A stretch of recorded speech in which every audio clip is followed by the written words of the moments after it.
como a parábola do bom samaritano, porque aquele título que é colocado ali foi os editores que colocaram, né? Mas não está nos originais aquilo, né? E acabou ficando conhecido assim, a parábola do bom samaritano. E aí Jesus conta aquela parábola lá. E aí a gente tem estudado justamente isso. E aí um dos maiores ou melhores exemplos de como levantar o caído. Porque a Bíblia começa a contar, Jesus começa a contar que um certo homem desceu de Jerusalém para Jericó, e a gente falar um pouquinho disso, que representava a presença de Deus, e a hora que ele se afasta da presença de Deus, ele cai na mão dos salteadores. A Bíblia diz que o ladrão, representando o diabo, vem para matar, roubar e destruir. Foi exatamente isso que os salteadores, que representam a ação do diabo, fizeram nele, roubaram, espancaram e deixaram ele meio morto. Eu sempre falo que eu acho engraçada essa expressão, né? Mas ao meu ver o que a Bíblia está querendo dizer é que aquele homem não se recuperaria sozinho. Se ele não tivesse ajuda, o que ia acontecer? Ele iria morrer. Não era um ferimento que, se ele sentasse ali e passasse um tempo, ele ia se recuperando, daqui a pouco ele levantava e seguia a viagem. Não, se ele não recebesse ajuda, ele morreria. Né? É exatamente isso que a Bíblia está dizendo.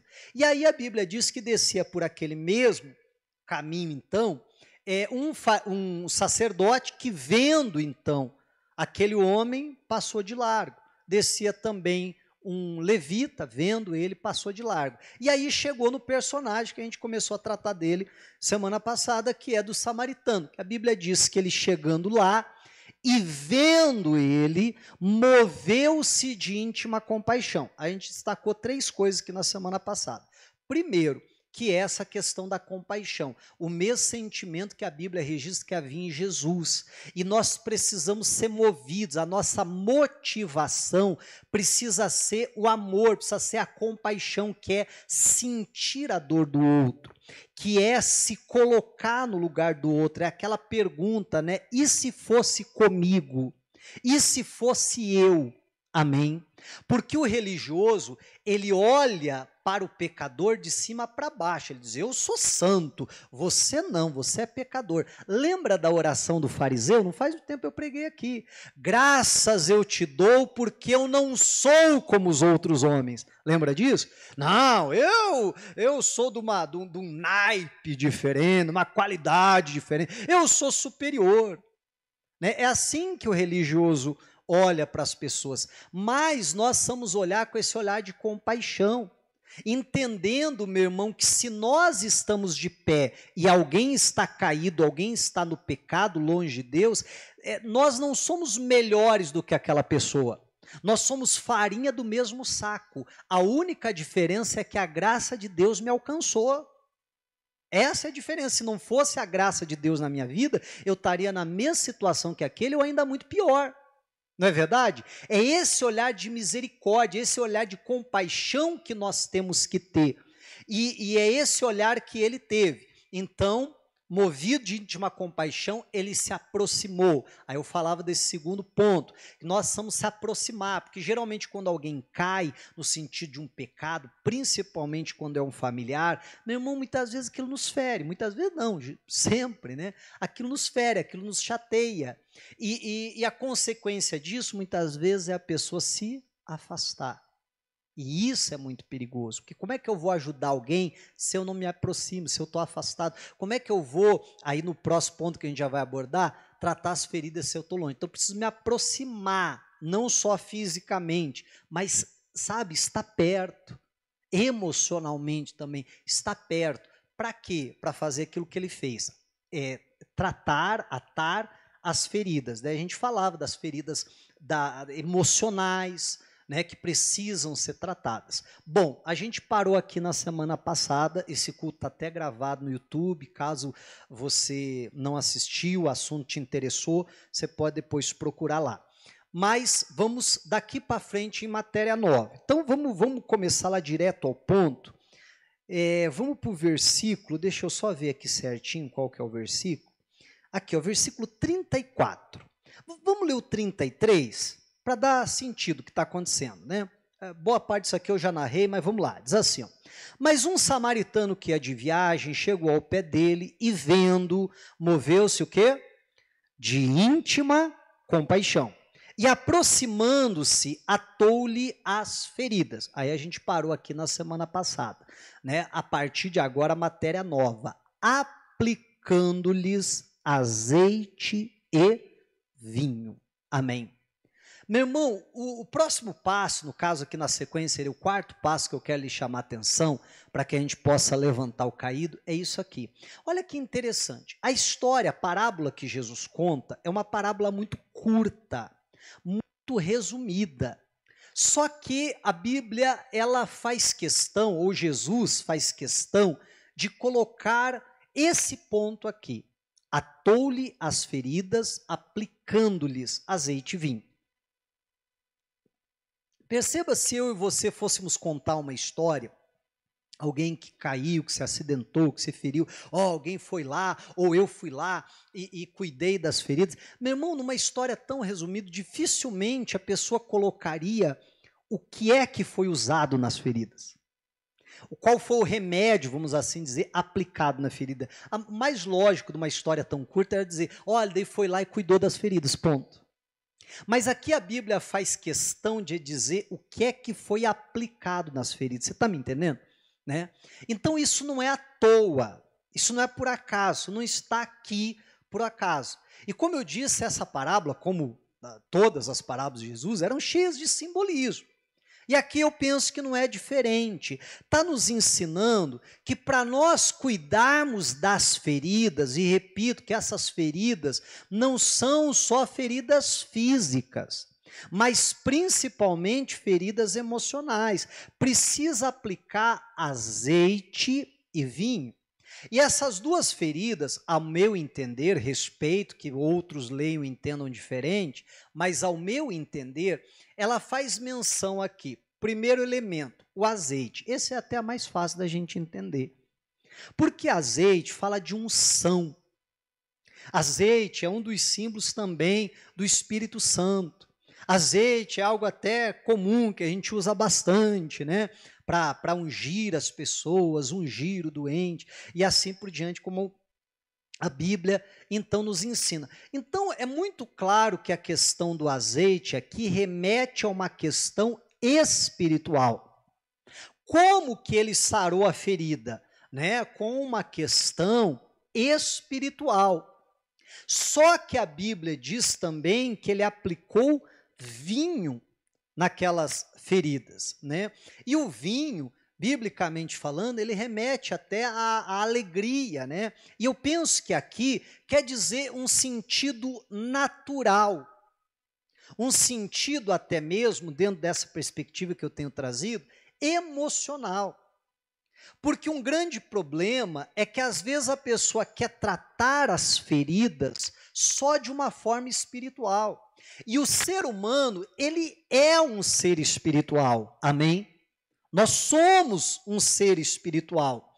Só que nós precisamos entender que nós não somos só espírito. Um dia nós seremos. Um dia a gente vai para o céu, vamos receber um corpo glorificado, num sentido espiritual, e aí lá a gente só vai precisar se preocupar com o espírito. Amém? Mas a gente não chegou lá ainda. Alguém já chegou? Espero que não. Ninguém chegou lá ainda. Então, meu irmão, nós somos um ser espiritual, mas nós moramos num corpo e nós temos uma alma, o nosso intelecto, as nossas emoções. Então, o grande problema é que geralmente quer se tratar o espírito, mas não quer se tratar a alma, as emoções. Outras vezes quer se tratar até o corpo e não se trata essa questão da alma, das emoções. Eu vou te dar um exemplo. É muito comum, isso é muito comum de acontecer. No meu convívio lá com os meus familiares, às vezes certas atitudes que eu tomo acabam ferindo o meu familiar. Ele fica ferido emocionalmente, fica triste, fica chateado, né? Fica ferido. E aí você já viu como é que a pessoa ferida geralmente ela reage? não vou falar nem de pessoa, um animal ferido. Tem um animal ferido, você vai lá até tentar ajudar, o que ele faz? Ele avança em você. Porque a pessoa ferida, a tendência é ela também querer ferir. É a pessoa se tornar agressiva. Eu vou te dar um outro exemplo. Você já foi na praia alguma vez e acabou dando uma abusada assim no sol? Não precisa nem ser na praia, né? Mas vou seguir com o meu exemplo. Deu uma abusada no sol assim e pegou aquele bronze camarão, sabe? Né? Vermelho assim, queimado. Aí você volta, né? Da praia, está ainda todo queimado. O marido, a esposa, um filho, alguém vem querer fazer um carinho em você. Não encosta. Não é assim? Porque você está ferido. Aí você vem para a igreja. E aí sempre tem aquele irmão, aquela irmã mais fervorosa. Ô, irmão, tudo bom com você? E a hora que você está bem entrando na igreja, você vê aquele irmão vindo para o teu lado. De longe você já diz, irmão, estou queimado, não encosta em mim, não me abraça. Não é assim? Porque eu estou ferido. Então a pessoa ferida, geralmente a reação é essa. Né? O ferido, geralmente, ele fere, se torna alguém agressivo. Aí eu, com a minha ignorância, né? Ou com a minha indiferença, ou com qualquer outra coisa, acabo ferindo um filho, uma filha, um marido, esposa, um familiar.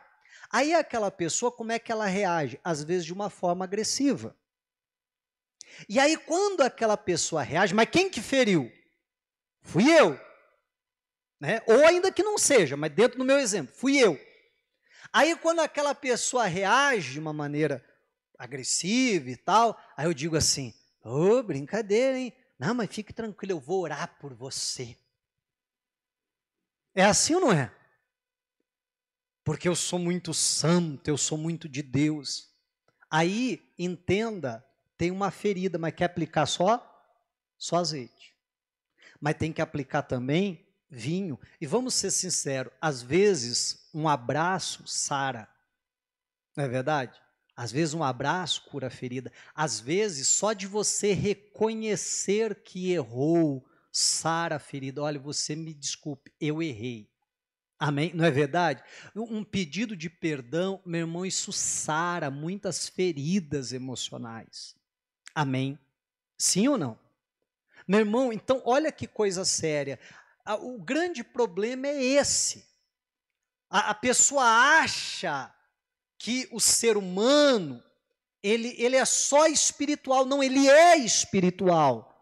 Mas ele também é natural, ele também é carne, ele também tem emoções, tem sentimentos, que muitas vezes são feridos.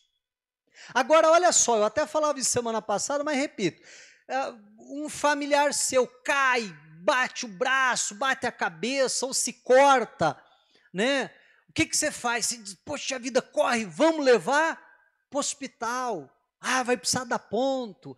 Tem que cair um tombo, vamos ver se não quebrou, se não teve alguma distensão, algum outro problema. Não é assim? A pessoa não perde tempo, a pessoa sai correndo.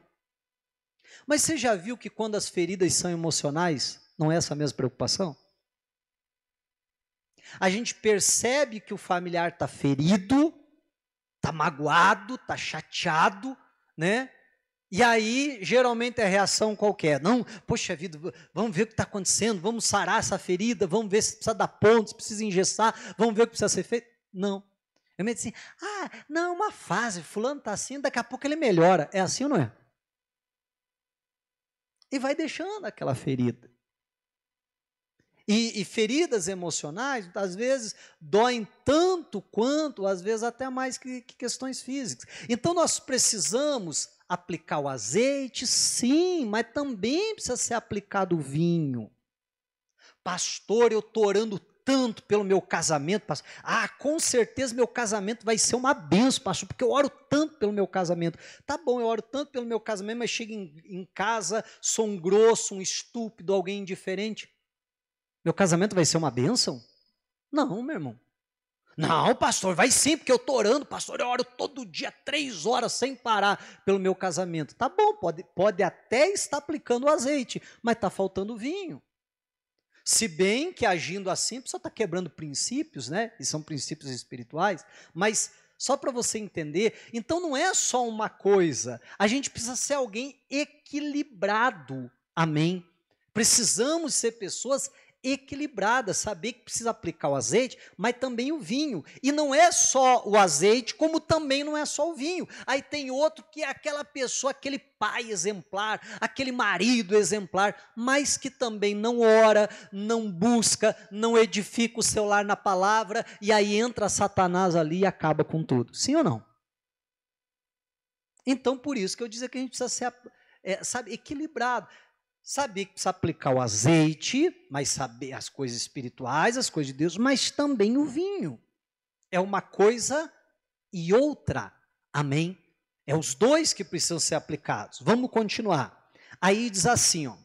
E pondo sobre a sua cavalgadura, levou para uma estalagem e cuidou dele. Essa primeira parte. E pondo sobre a sua cavalgadura.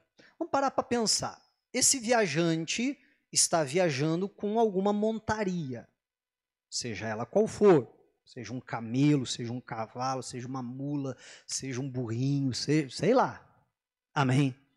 Mas estava ali com uma montaria, aí você coloca a montaria que você quiser, né? Se era um cavalo, se era um camelo, o que fosse. Mas ele está ali viajando. Daqui a pouco se depara com o homem e tal. E aí a Bíblia diz que uma das coisas que ele faz é colocar o homem, depois cuidou das feridas, que aplicou azeite e vinho, colocou o homem na sua cavalgadura.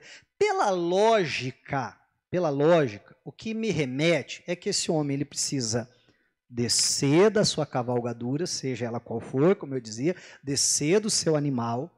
Até porque eu não imagino que alguém sentado em cima do animal ia conseguir pegar aquele homem quase morto, desacordado e colocar para cima. Você sabe que alguém desacordado é aquilo que a gente chama peso morto. Né? A pessoa, quando ela está ali consciente, você pega ela, não pesa tanto, mas já tentou pegar alguém desacordado? Parece que a pessoa pesa o dobro do peso. Sem contar, né, que a pessoa fica toda mole, então é até difícil de pegar a pessoa, de segurar.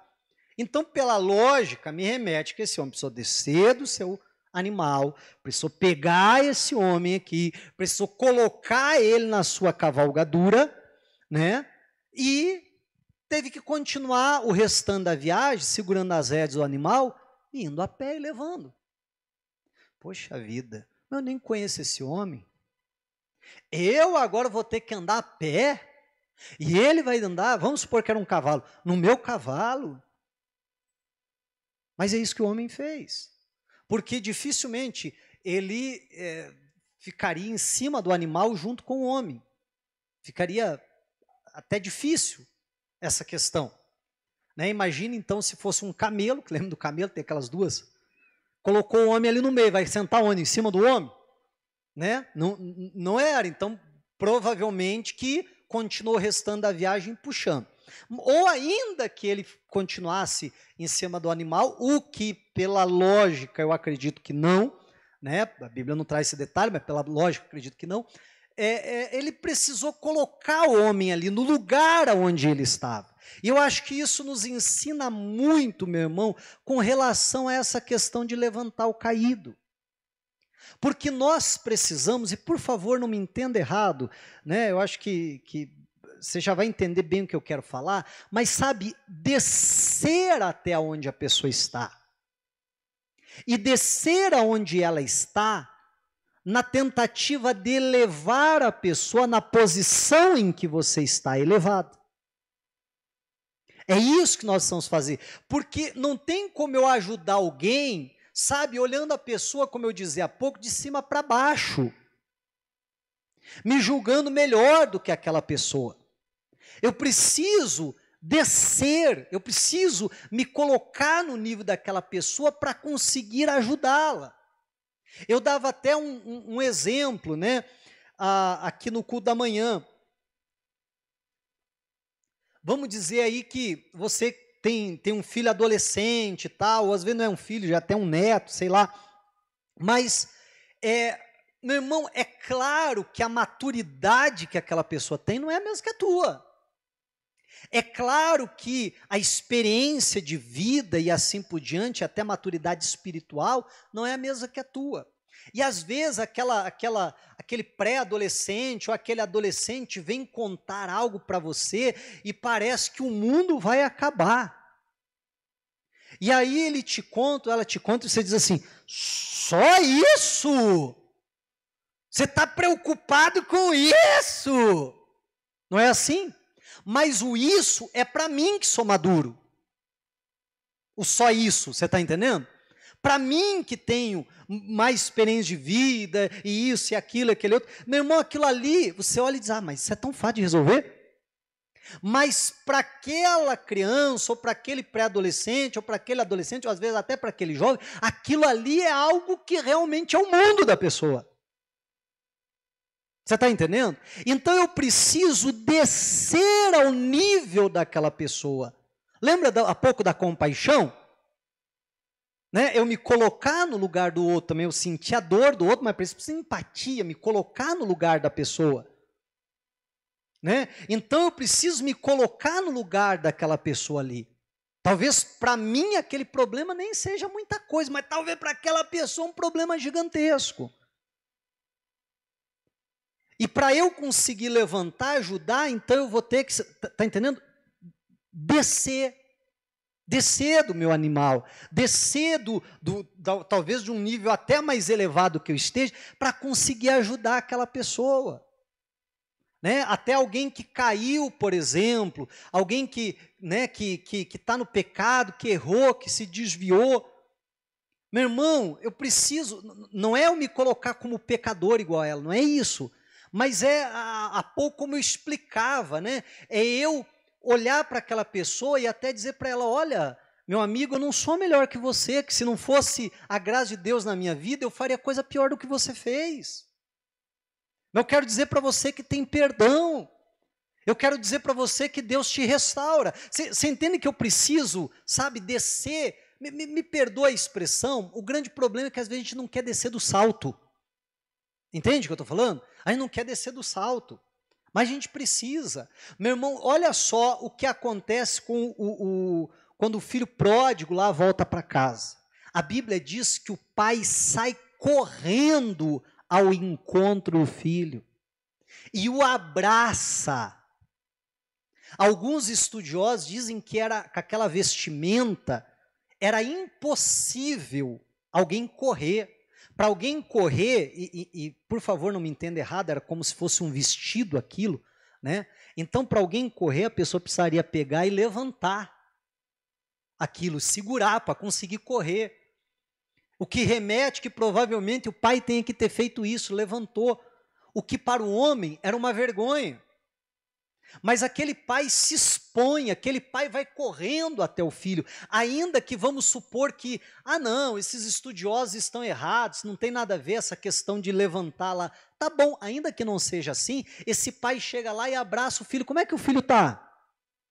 Está sujo, está fedido, ou não? Como é que você acha que ele estava cuidando dos porcos, desejando comer a comida deles? A hora que o pai abraça o filho, o pai não se sujou? Sim. Agora o pai desce ao nível dele. Eu não estou dizendo que o pai cometeu pecado, não é isso. Assim como não é isso que eu estou propondo. Mas o pai se expõe, o pai desce ao nível dele. Para quê? Para elevá-lo ao nível do pai. Aí o pai diz, agora, troca a roupa, vestes brancas, sandália no pé, anel no dedo, anel de família, agora eu estou te levando à minha posição, mas você caiu, e eu desci lá onde você está para te resgatar e para te trazer de volta. Não foi isso que o homem fez?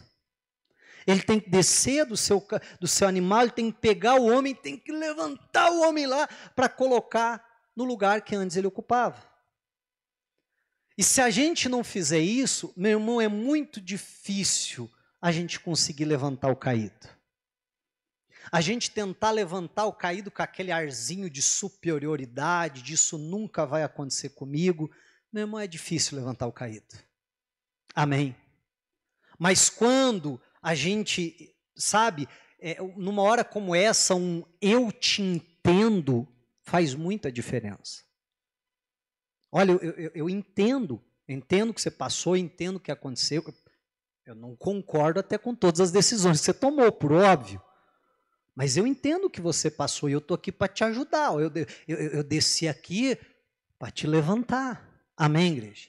É isso que nós precisamos. E aí, continuando, versículo 35, não, no 34 aqui ainda. Aí diz assim, e levou para uma estalagem e fez o quê? E cuidou dele. E partindo ao outro dia, deu 2 dinheiros, tirou 2 dinheiros e deu-os ao hospedeiro. E disse-lhe, cuida dele, e tudo que demais gastares, eu te pagarei quando voltar. Amém. Então, olha só, por último aqui que eu quero abordar, é que esse homem, ele pega, coloca lá, já vimos, leva ele para uma estalagem, para um lugar onde pudessem cuidar melhor desse homem. Eu não consigo enxergar essa hospedaria ou essa hospedagem de uma outra forma, com uma outra figura, senão a igreja. Amém?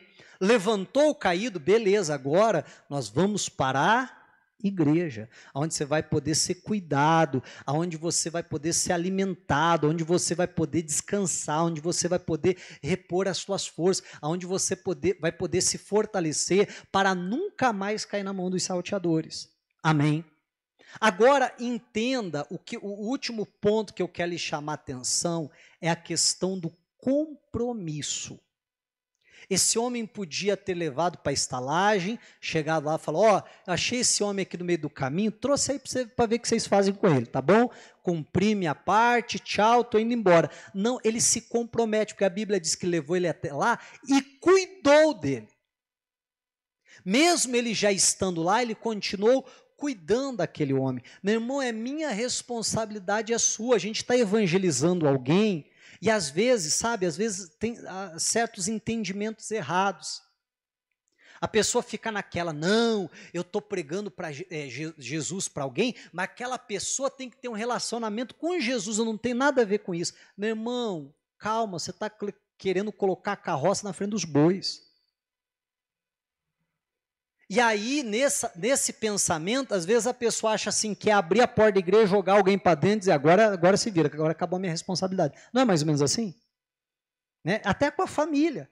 Às vezes o familiar mal começou a vir na igreja. Ai, glória a Deus, agora meu familiar está indo na igreja. Não, eu tenho que continuar cuidando dele. Meu irmão, ninguém larga um bebê, ninguém larga uma criança aos próprios cuidados. Ninguém de juízo, pelo menos. Não é verdade? Tem que cuidar, tem que zelar. É a mesma coisa o novo convertido. Então, aqui a Bíblia mostra um compromisso. Não, Deus me usou para te levantar. Não, eu vou te acompanhar, eu vou caminhar contigo. Até você chegar a uma determinada maturidade. Você chegou a uma determinada maturidade. Agora sim, agora é você e Deus. Você não precisa mais de mim. Mas, meu irmão, às vezes a pessoa quer, como eu dizia há pouco, colocar a carroça na frente dos bois. Temos que ter um compromisso, temos que dar aquele acompanhamento, amém? Até a pessoa realmente se firmar, ser maduro na fé. Isso leva tempo, isso não é da noite para o dia. A pessoa pode ter um encontro lindo, especial com Deus, mas maturidade requer tempo de caminhada. Por isso que a Bíblia diz para não colocar nenhum neófito na fé, que é o novo convertido. Por quê? Mas ele teve uma experiência linda, ele está sendo usado por Deus. Pois é, mas ele não passou pelo fator tempo, que a maturidade requer tempo. Amém? Não adianta. Então, tem que ter esse compromisso de acompanhar, de cuidar e tal, até se restabelecer completamente. Bom, para a gente acabar, versículo 36, assim, ó. Aí, Jesus terminou a parábola, olha novamente para o o doutor lá, lembra que essa parábola foi contada para responder aquela pergunta, lembra? Né? Qual, pois, destes três te parece que foi o próximo daquele que caiu nas mãos dos salteadores? E ele disse: o que usou de misericórdia para com ele. Disse, pois, Jesus: vai e faze da mesma maneira. Jesus conta essa parábola para responder o doutor da lei que disse: mas quem é o meu próximo? Aí Jesus conta e diz assim: e aí, me responda você, quem é que pareceu próximo daquele que estava caído? Qual dos três Jesus está fazendo menção é o sacerdote, o levita ou o samaritano? Amém? Lembra da história? E aí o doutor da lei diz assim: ó, me parece que o próximo dele é aquele que usou de misericórdia, aquele que o socorreu. O que Jesus diz para ele e o que Jesus diz para mim e para você hoje? Vai e faça da mesma maneira. Você quer amar o próximo? Você quer levantar o caído? Jesus está dizendo, é só você agir igual esse homem agiu. Então é Jesus que está deixando claro para nós que a história que ele contou é para servir de modelo, amém? Para mim e para você agirmos daquela mesma maneira, e que eu e você possamos agir assim para levantar o caído em nome de Jesus, amém? Diga a glória a Deus e vamos aplaudir a Jesus.